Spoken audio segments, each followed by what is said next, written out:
Hi everyone! There are more than 200 countries in the world, each of them unique in its own way. They have different languages, mentalities, cultures, and cuisines. However, let's not forget that within each state there are also thousands of different settlements, which can differ from each other drastically. Sometimes, residents of different settlements of the same country need subtitles to understand each other's speech on TV. The differences in pronunciation might be considerable. However, some settlements are unique in every sense of the word. Today, we will tell you about the cities and villages that have become famous throughout the world, thanks to their unusual inhabitants and traditions. Let's get it on. Bengkala. More than 5 million foreign tourists visit the exotic island of Bali every year. A huge number of people flock there because of a mild climate, pristine beaches, and luxury service. Most tourists converse in international English, which seems to be spoken almost everywhere today. Few travelers speak the official language of the country, Indonesian. But what's more interesting is that the jungle of the island is home to one settlement, which for many generations uses a special language not spoken by anyone beyond its borders. This language is called Kata Kolok, which literally translates as deaf talk. It's not a random name either. Kata Kolok is a unique sign language that's unlike any other language in the world. In the village of Bengkala, this is the main form of communication. This is because a significant portion of deaf people live here. For a long time, locals believed that deafness was associated with some kind of ominous curse, but actually there's a scientific explanation for this. The reason is a special geographically centric recessive gene,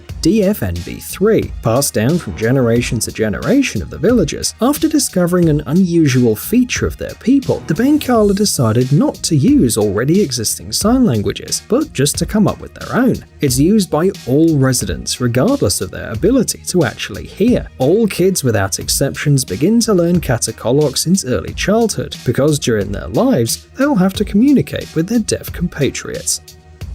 Shani Singapore. There are some countries in the world where it's not customary to lock the doors. It's simply not necessary. As a rule, this only works for developed and modern states where the crime rate is close to zero.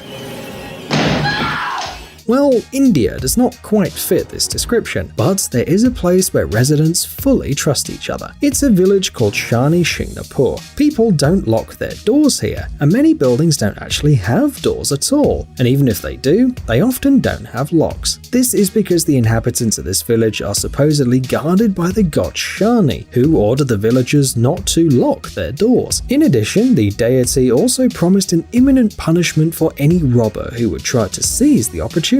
Locals sincerely believe in this tradition, and it seems that it works for them. According to the people of Shani Singapore, over the past 400 years there hasn't been a single case of theft in the village. Huangluo. If you saw a cartoon about the beautiful Rapunzel, you probably wondered, is it possible to grow hair like that in real life? In theory, yes, but it certainly depends on genetics and the right hair care. And it seems the residents of this Chinese village treat their hair as their most prized possession. In the unusual Chinese village of Huangluo, there is a centuries-old tradition kept by all women living there. Since childhood, they grow a long and thick braid, which they cut only once in a lifetime. This happens when a young girl is ready for marriage, and when the women give birth to the first child, they add 2 hair extensions, the one gifted to her after marriage and the one made out of her fallen hair strands. In Huangluo, long hair is a symbol of beauty, financial well-being, and longevity. Moreover, locals consider female hair sacred. In order to keep this long-standing tradition, mothers and grandmothers pass their hair care secrets from generation to generation. One of them is washing your hair with special fermented rice water. Gross and Monawi. Here is a small town in Nebraska. Well, actually calling it small is an understatement. In fact, there are only 2 people living in Gross, Mike and Mary Finnegan, who are spouses and business partners. In the neighboring town of Monawi, there is only one resident, Elsie Eiler, who is also its mayor and owner of a local tavern. But how do they earn their living and cope with loneliness, you might wonder? Well, it's simple. Tourists or Americans passing by often visit both of these towns, so the locals don't complain about the boring life. On the contrary, they consider themselves lucky. Santa Cruz del Islote. Okay, so we've already learned what it's like to be the only person living in the entire city.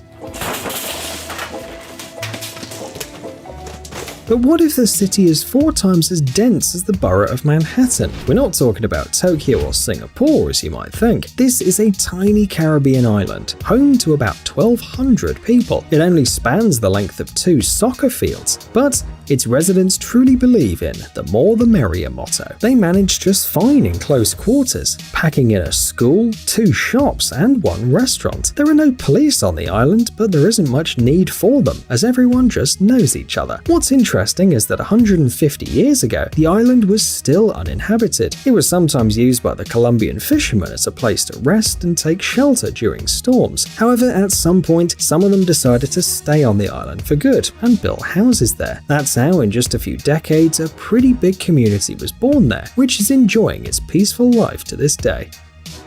Giethorn.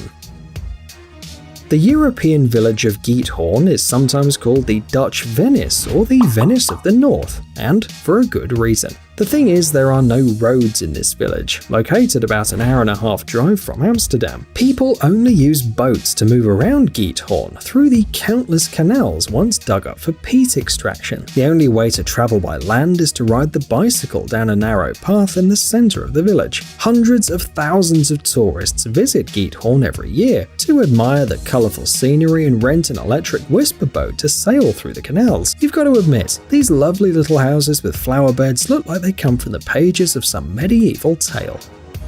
Kamikatsu.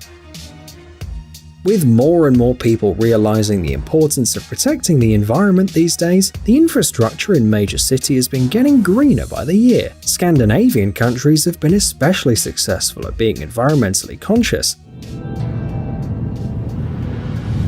But even they can still only dream about a zero-waste campaign as effective as in this Japanese village. The authorities of Kamikatsu introduced the campaign in 2003. The citizens were supposed to sort their waste into 45 categories. The goal of all of this thorough effort was to recycle all types of packages and other used products. The citizens struggled at first, of course, but today they've achieved 85% recycling rate and inspire eco-warriors worldwide. Uros Islands.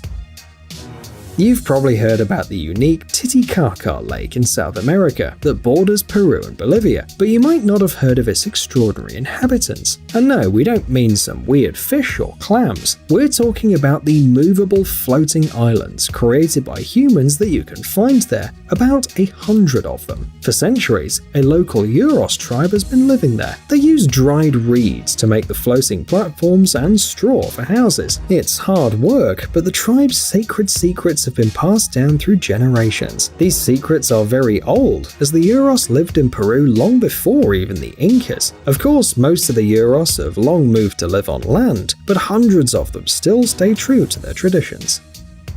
Pipilantry. The birth of a girl was considered a bad omen in many ancient cultures, like the Spartan culture for instance. In some Asian countries today, little girls are still treated as a financial burden. However, those from the Pipilantry village decided to fight these stereotypes. The former leader of the village, who lost his daughter, decided to start a new beautiful tradition in 2006. He suggested planting 111 young trees for each newborn girl. It's supposed to bring good luck. This tradition has been maintained for almost 15 years in Pipilantry. By now, tens of thousands of trees having been planted by the locals. Dongguan.